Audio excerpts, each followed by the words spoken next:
Experimento ruso contra el sueño. Estuve investigando un poco antes de elegir esta pasta, y parece que esto en realidad sí pasó, pero los rusos lo mantuvieron en secreto, por razones que escucharán a continuación.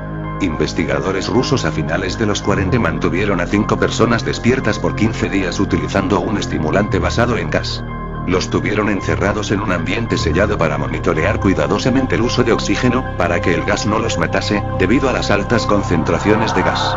Esto fue antes de que existiera el circuito cerrado, por lo que tuvieron que usar micrófonos y ventanas con grosor de 5 pulgadas para monitorearlos. El cuarto estaba lleno de libros, cobijas para dormir, pero ninguna cama, agua corriente, baño y la suficiente cantidad de comida para que los 5 sobrevivieran por un mes. Los sujetos de prueba eran prisioneros políticos y de guerra declarados enemigos del Estado durante la Segunda Guerra Mundial. Todo estuvo bien por los primeros 5 días. Los sujetos rara vez se quejaban después de que, falsamente, se les había prometido su libertad si aceptaban tomar parte de la prueba y no dormir por 30 días. Sus conversaciones y actividades fueron monitoreadas y los científicos notaron que conforme pasaba el tiempo, ellos hablaban sobre incidentes traumáticos de su pasado. Después de 5 días se empezaron a quejar de las circunstancias y eventos que los llevaron a donde estaban y empezaron a demostrar paranoia severa. Dejaron de hablar entre ellos, y comenzaron a murmurar de manera alterna en los micrófonos. De manera extraña, todos parecían creer que podían ganar la confianza de sus captores si traicionaban a sus camaradas. En un principio se creyó que esto era un efecto del gas. Después de 9 días, el primero de ellos empezó a gritar. Corría por todo el cuarto gritando repetidamente por 3 horas seguidas. Después, trató de continuar gritando, pero solo podía dar un grito ocasional. Los científicos postularon que físicamente se había destrozado las cuerdas vocales. La parte más sorprendente ante comportamiento fue cómo sus compañeros reaccionaron a esto. O mejor dicho, cómo no reaccionaron y continuaban murmurando en los micrófonos hasta que el segundo de los prisioneros comenzó a gritar. 2 de los prisioneros que no gritaban, tomaron los libros y llenaron página tras página de sus propias heces, y de manera calmada, los pusieron sobre las ventanas del cuarto. Los gritos cesaron de repente. Al igual que los murmullos de los micrófonos. Pasaron otros 3 días. Los investigadores checaban los micrófonos constantemente para asegurarse de que trabajaban, porque creían que era imposible no escuchar sonidos con 5 personas dentro. El consumo de oxígeno indicaba que los 5 debían seguir vivos. De hecho, el consumo de oxígeno era innecesario para 5 personas que hacían ejercicio extenuante. En la mañana del 14º día, los investigadores hicieron algo que no debían hacer, para llamar la atención de los prisioneros. Utilizaron el intercom dentro del cuarto, esperando provocar respuestas de los prisioneros, pues temían que estuviesen muertos, o en estado vegetal. Anunciaron: abriremos el cuarto para probar los micrófonos. Aléjense de las puertas y acuéstense con las manos atrás en el piso o se les disparará. Se le otorgará la libertad a uno de ustedes si obedecen. Para su sorpresa, escucharon solo una frase, con voz calmada: no queremos ser liberados. Hubo gran debate entre los investigadores y fuerzas militares que financiaban el proyecto. Sin poder provocar más respuestas utilizando el intercom, finalmente se decidió abrir el cuarto a la medianoche del día número 15. Se limpió el gas del cuarto, y se llenó de aire fresco. Inmediatamente, voces de los micrófonos empezaron a objetar. 3 voces diferentes rogaban por la vida de sus seres queridos, que encendieran el gas nuevamente. Se abrió el cuarto para sacar a los prisioneros. Gritaron más fuerte que nunca, al igual que los soldados, cuando vieron lo que había dentro. 4 de los sujetos seguían vivos. Las raciones de los pasados 5 días no habían sido tocadas. Había pedazos de carne de las costillas y pantorrillas del sujeto muerto colocados dentro del drenaje del centro del cuarto, bloqueándolo, permitiendo que 4 pulgadas de agua se acumulara en el piso. Los 4 sobrevivientes también tenían pedazos de piel y carne arrancada de sus cuerpos. La destrucción de tejidos y la exposición de huesos en la punta de sus dedos indicaba que las heridas fueron infligidas por las manos, y no con los dientes, como era de suponerse. Al examinarlos, se descubrió que la mayoría de las heridas fueron autoinfligidas en su mayoría. Los órganos detrás de las costillas fueron removidos. Mientras que el corazón, los pulmones y el diafragma seguían en su lugar, la piel y la mayoría de los músculos pegados a las costillas fueron arrancados, exponiendo a los pulmones. El tracto digestivo de los 4 sujetos podía verse trabajar, digiriendo comida. Rápidamente se hizo aparente estaban digiriendo su propia carne, y que ellos la arrancaron y se la comieron en el transcurso de los días. La mayoría de los soldados eran fuerzas especiales rusas en las instalaciones, pero aún axial, muchos se negaron a regresar al cuarto para sacar a los prisioneros.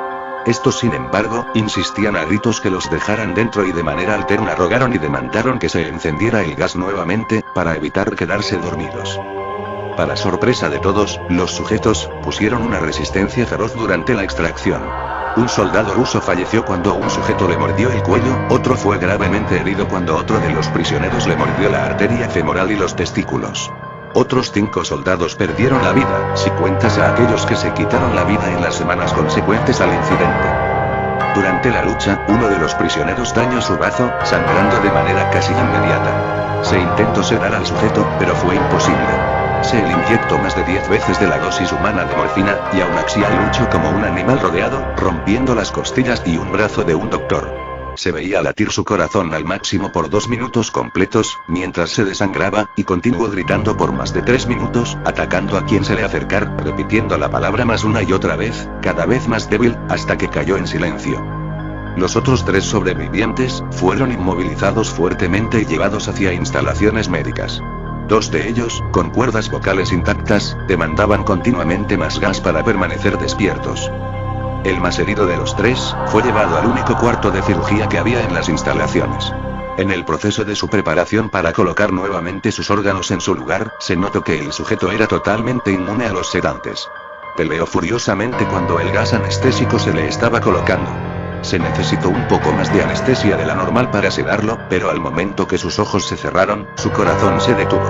En la autopsia, se encontró que en su sangre, había 3 veces la cantidad normal de oxígeno. También se rompió 9 huesos en la lucha para no ser controlado. El segundo sobreviviente, era el que primero gritó del grupo. Con sus cuerdas vocales destruidas, él no pudo objetar la cirugía, y solo reaccionaba agitando violentamente la cabeza en desacuerdo cuando se le administraba el gas anestésico. Afirmó violentamente con la cabeza cuando alguien sugirió en hacer la cirugía sin anestesia, y no reaccionó durante la misma, que duró 6 horas, en la cual se intentó reemplazar sus órganos abdominales y cubrirlo con lo que quedaba de su piel. El cirujano afirmó que era médicamente que el sujeto siguiera con vida. Una enfermera aterrada que ayudó en la cirugía, comentó que la boca del paciente formaba una sonrisa cada vez que sus ojos se encontraban. Cuando la cirugía terminó, el sujeto miró al cirujano y empezó a hacer sonidos fuertemente, como tratando de hablar. Asumiendo que esto era de gran importancia, el cirujano le entregó un papel y una pluma, para que el paciente pudiera comunicarse. Sigue cortando, escribió y se le hizo la misma cirugía sin anestesia a los otros 2 sujetos. Se les tuvo que inyectar un paralítico, pues ellos reían constantemente, y le era imposible realizar la operación axial al cirujano. Una vez paralizados, solo podían interactuar con sus ojos. En el momento en que pudieron hablar nuevamente, exigieron una vez más el gas estimulante. Los investigadores trataron de averiguar por qué se lastimaron de esa forma axial mismos, y por qué querían el gas nuevamente. La única respuesta fue: debo permanecer despierto. Se reforzaron a los 3 sujetos y los devolvieron al cuarto, para esperar su destino. Los investigadores, enfrentando la furia de sus benefactores militares, por haber fallado las metas del proyecto, consideraron dar eutanasia a los prisioneros. El comandante, un ex KGB, vio potencial en el proyecto, y en su lugar decidió ver qué pasaría si ponían el gas nuevamente. Los científicos se negaron rotundamente, pero al final, tuvieron que aceptar. En preparación para ser sellados nuevamente en el cuarto, los prisioneros fueron conectados a un monitor EEG. Para sorpresa de todos, los 3 dejaron de pelear en el momento que se dieron cuenta que los regresarían al gas. En este momento, era obvio que los 3 estaban haciendo un gran esfuerzo por mantenerse despiertos. Uno de los prisioneros estaba murmurando una canción. El sujeto mudo peleaba con sus ataduras de piel, como si tratara de enfocarse con algo. El último sujeto mantenía su cabeza en la almohada, y parpadeaba rápidamente. Siendo este el primero al que se le puso el EEG, la mayoría de los investigadores monitoreaban sus ondas cerebrales con sorpresa. Eran normales la mayor parte del tiempo, algunas veces, aparecía una línea recta de manera inexplicable. Parecía que repetidamente sufrían de muerte cerebral. Mientras analizaban los datos, una enfermera notó que los ojos del sujeto se cerraron. Sus ondas cerebrales cambiaron inmediatamente por las de sueño profundo, luego se pusieron rectas, y de manera simultánea, su corazón se detuvo. El único sujeto que quedaba que podía hablar comenzó a gritar para que lo encerraran en ese momento. Sus ondas cerebrales mostraban las líneas rectas del sujeto que acababa de morir por quedarse dormido. El comandante dio la orden de sellar el cuarto con los 2 prisioneros dentro, junto con 3 de los científicos. Uno de los 3, inmediatamente tomó un arma y abrió fuego contra el comandante, matándolo de un tiro entre los ojos. Después apuntó al prisionero mudo, y le voló el cerebro. Apuntó al prisionero que quedaba vivo, mientras que los demás investigadores escaparon del cuarto. No me encerraran con estas cosas. No contigo. Le gritaba al prisionero que estaba atado al camastro. ¿Qué eres? Demandó. Necesito saber, exclamación de cierre. El prisionero sonrió. ¿Tan fácilmente te has olvidado de mí? El prisionero preguntó. Somos ustedes. Somos la locura que está encerrada en todos ustedes, rogando por libertad en cada momento de tu vida, desde lo más profundo de tu mente animal. Somos aquello de lo que te escondes en tu cama todas las noches.